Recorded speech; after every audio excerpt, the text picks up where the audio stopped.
Le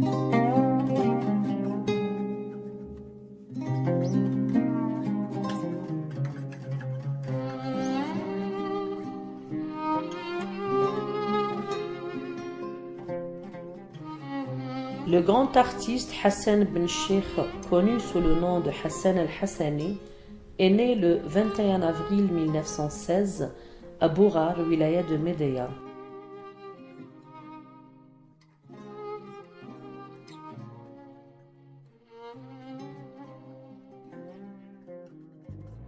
Il a suivi ses études primaires dans sa région natale pour l'obtention de son certificat d'enseignement primaire.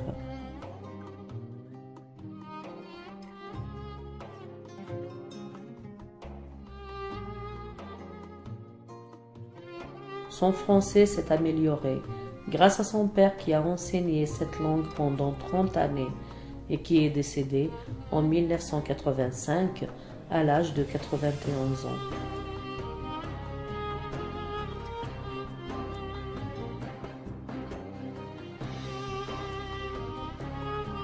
Notre artiste s'est marié en 1940 à Berwaguiya et est devenu père de 4 garçons et 3 filles, dont l'une est décédée avant lui en 1986.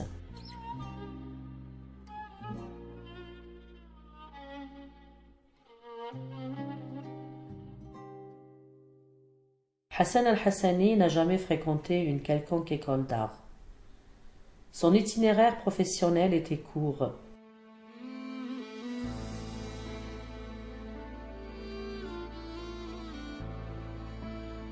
Au début, il était coiffeur à Bourar, puis à Berwaguiya. Il est resté jusqu'à la fin de 1947. Il a aussi géré la salle du cinéma Rex avec son frère Belkher jusqu'en 1940. Et de 1947 à 1950, il a exercé plusieurs professions.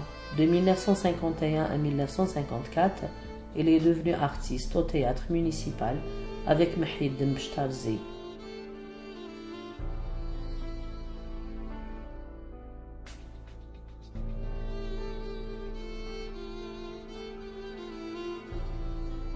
Ammi Hassan est surtout connu sous le sobriquet de Bobgra ou encore celui de Sinana, un personnage naïf aux humeurs changeantes.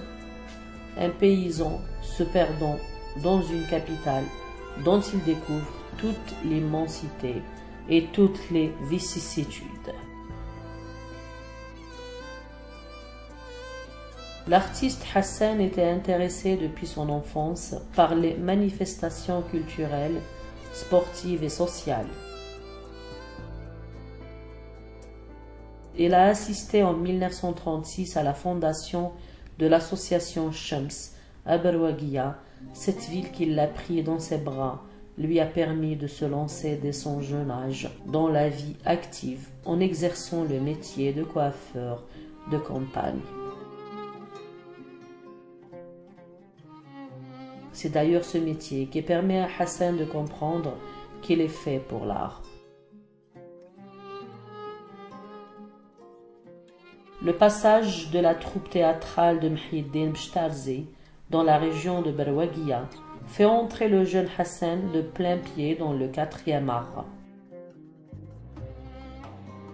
Il entame sa vie d'artiste professionnel durant les années 40 sous la houlette de Bechtarzi et Al-Razi. Hassan al-Hassani monte quelques sketchs avant de réaliser sa première pièce, Les rêves de Hassan, une satire socio-religieuse dénonçant le fait colonial, ce qui lui a valu la prison de Bossuet et de Barberousse, actuellement Serkadji.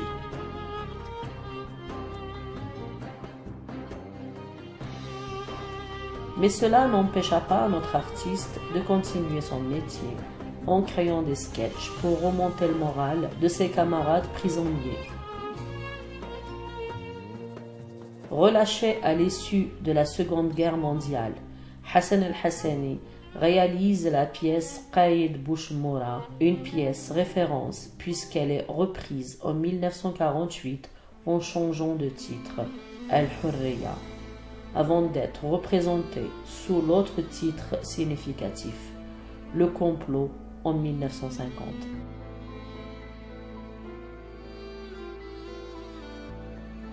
C'est dans cette même pièce qu'est créé le fameux personnage de Sinana.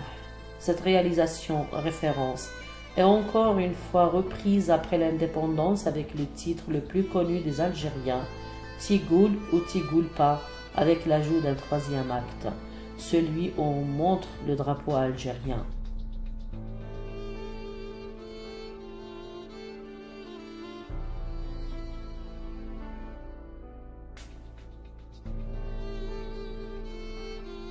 Hassan el-Hassani fonde avec son compagnon Tayyib Abou Hassan la troupe La Algérie, avant de faire son entrée à la télévision en 1953 où il joue dans la pièce de Moustapha Bader, La Poursuite.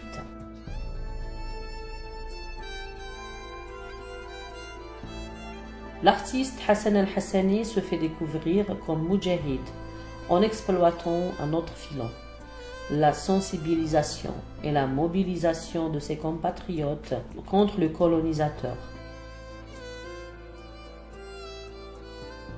Après Sinana, Hassan el-Hassani crée l'autre célèbre personnage, Boubagra.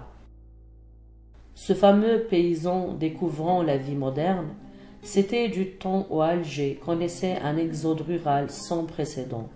Et le naïf, c'est Boubagra, répond aux vices par la sagesse et la bonté, et c'est ce qui reflète bien ce monde comédien qu'il porte. Hassan el-Hassani, notre jeune artiste, se lance dans le cinéma en jouant dans Le vent des Aurès, réalisé par Mohamed El-Khdar Hamina.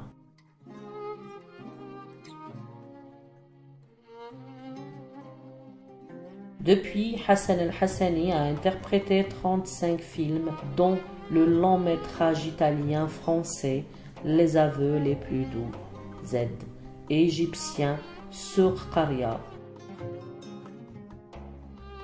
Hassan el-Hassani a dû quitter le TNA après 13 années d'exercice pour créer sa propre troupe, Théâtre des 4 saisons, qui a vécu de 1967 à 1978.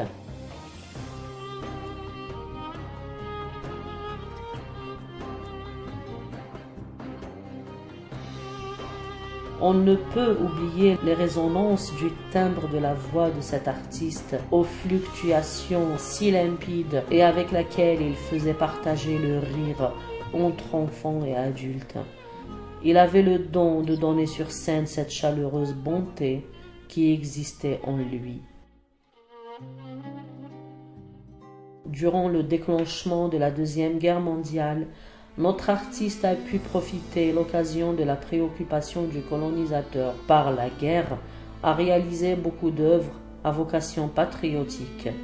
D'ailleurs, notre grand artiste a été un grand formateur des acteurs qu'il a encadrés. On citera entre autres Mustafa Al-Anqa, Douja, Warda Amel, Stambouli et Nadjar.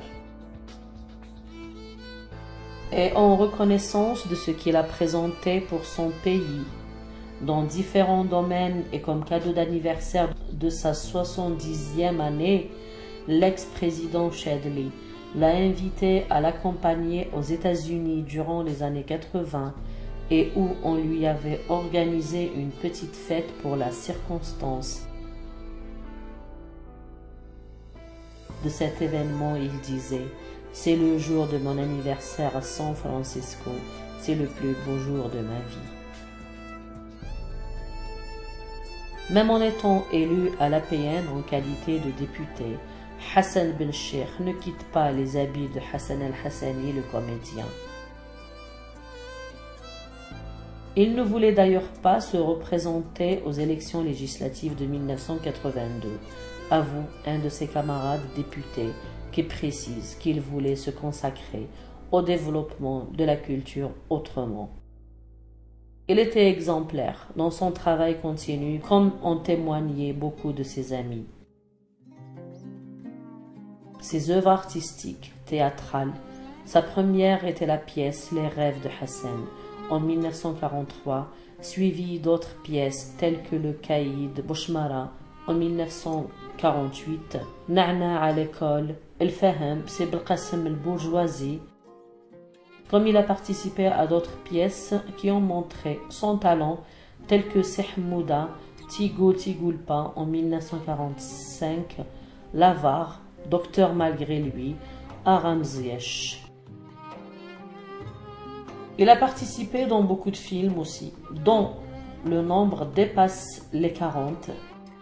Son premier film était Le Charlatan en 1959, au dernier film Les Portes du silence du réalisateur Ammar Laskri en 1987, et d'autres films comme Vent des Aurès en 1966, L'Opium et le Bâton 1969, Les Vacances de l'inspecteur Tahar en 1972, Événements des années de Braise en 1974, Bouamama en 1983.